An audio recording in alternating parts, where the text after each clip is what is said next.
What's up guys? Today's video is going to be a little bit different. We're going to cruise around town a little bit, go to the shop, get some stuff done, head home. So see you on the road.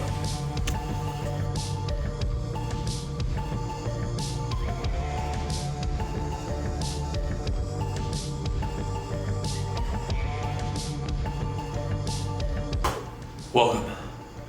It was a wet one out there, so didn't bring you with me. So sorry, but we're here. Okay, so running without a mic today, so I apologize. But on the docket is getting these wheels nice and solid again. That'll be easy. And then I got a little bike to tune up, and then I got to figure out these rock copper wheels. Sorry, I'm a little shaky. My tripod's all over the place. But yeah, then I got some wheels to build for some of these. Who doesn't love the rock hoppers? And again, sorry about sound quality. I didn't bring a mic. For those of you that don't know what this is how, couple with that foot pedal, I get wheels very accurate. So, a little flickering because of LCD. But what you'll see is I'll tap the foot pedal, that'll change, I'll tap it again, I'll hold it down, it's clear, and then I can spin the wheel.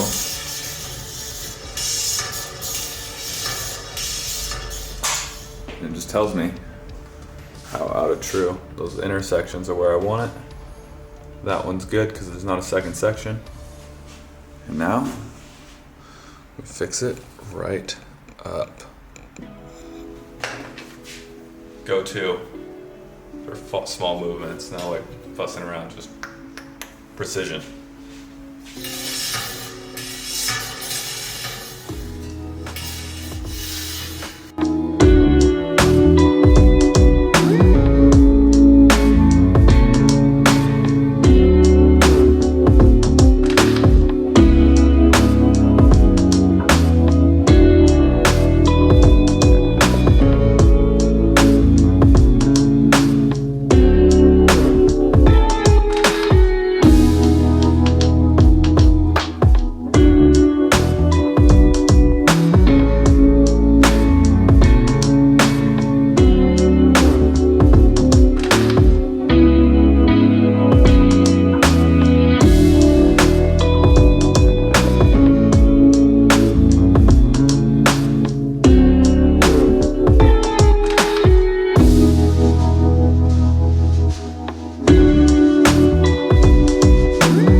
We'll come back to you.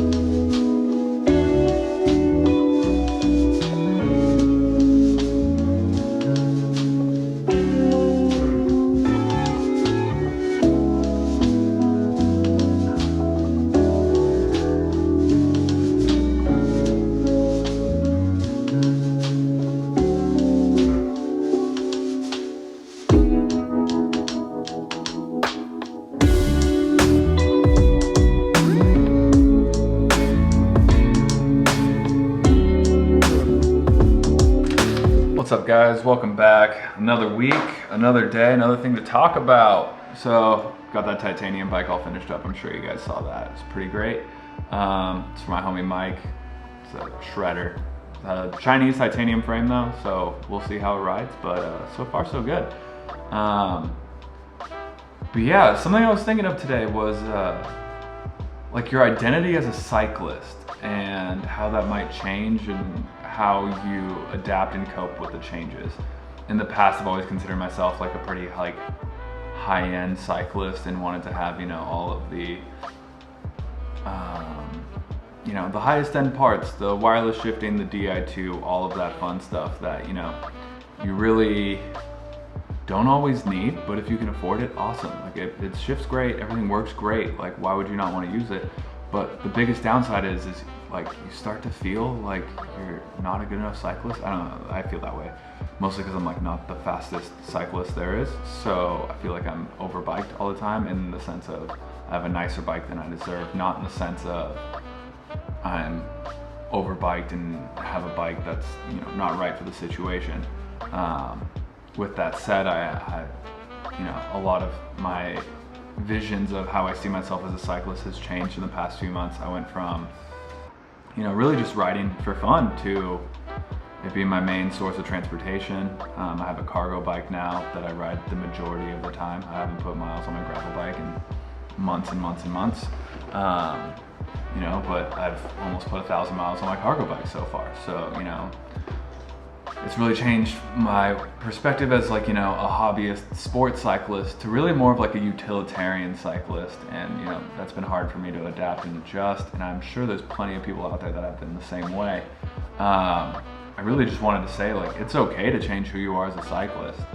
Like, just because you're not, you know, going on centuries or long gravel rides and like, you know, really like putting out the miles doesn't mean you yourself has changed as a cyclist. It just means the way that you enjoy riding your bike is a little bit different than it used to be. And like, that's 100% acceptable.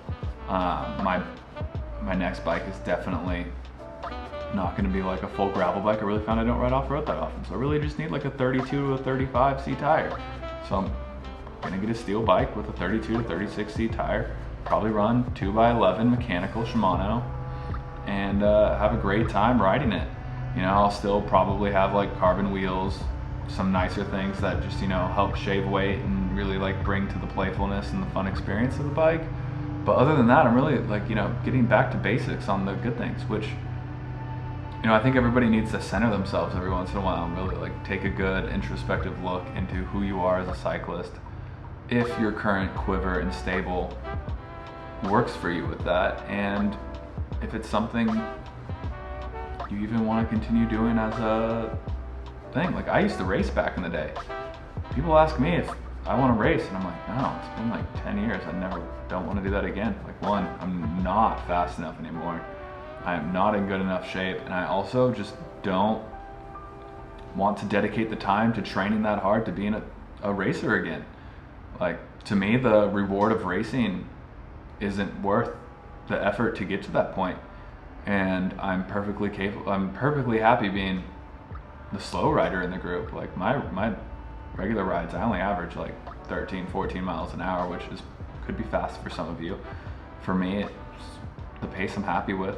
It goes down to like 5 miles an hour when I'm going up hills, but you know, who doesn't hate climbing? I'm sure the more you do it, the better you get, but I will avoid climbing. I'd rather ride 100 flat miles than 100 hill miles, or even 10 hill miles, or even 1 hill mile. I just really don't like going up hills. I love going down them though, so I have to, you know, make a compromise. Be like, well, I want to go down the hill, so I'm gonna have to go back up it at some point, or go up it to go down it. So that's where I sit.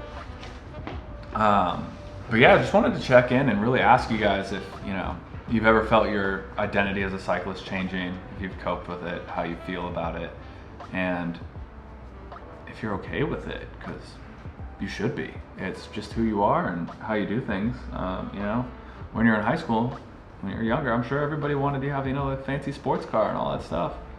And when you become an adult, or if you have a family, you're like, oh, I need a minivan, or I need an SUV so I can carry my kids and my gear and all of that stuff. So, you know, people change on how they use their items for utility, and just want to do that. But yeah, this is just gonna wrap up this episode here. Last little clip. Please like and subscribe, share my videos. Maybe watch the other ones while you're here. Like I'm already right here. You just gotta click down where it says Beazle Bikes, and I'll have all the rest of my videos. And then you can take that video, watch the next one, and watch the next one, and it would really, really just help me out. Like leave some comments with some like criticisms. Tell me what I'm doing wrong. Tell me what I'm doing right. Like I'm really just winging it here, and I don't have a rhythm or a groove or like a style I'm centered on. So I would really love some like input on what you guys want to see, because really I'm making this for you more than I'm making it for myself. So I really want to make it how y'all want it. But yeah, like, subscribe, watch some more videos, throw some comments in on what you want to see, what you want to hear.